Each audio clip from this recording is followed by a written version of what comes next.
ശ്രീ ഇനി ഫ്യൂച്ചറിലേക്ക് പോകുമ്പോൾ ഒരുപാട് എന്നെ സഹിക്കേണ്ടി വരും. ഈ ഇപ്പം കാണുന്ന പോലെ ആയിരിക്കില്ല മേ ബി ഞാൻ എൻ്റെ വീട്ടിൽ നിന്ന് ഞാൻ മാറി നിൽക്കുന്നതാണ്.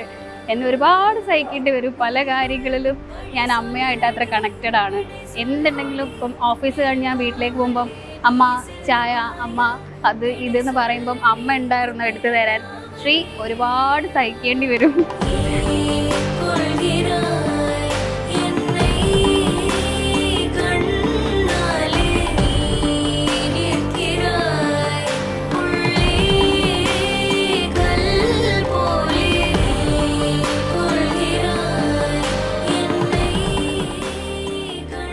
വളരെ സുന്ദരനാണ്, സൽസ്വഭാവിയാണ്.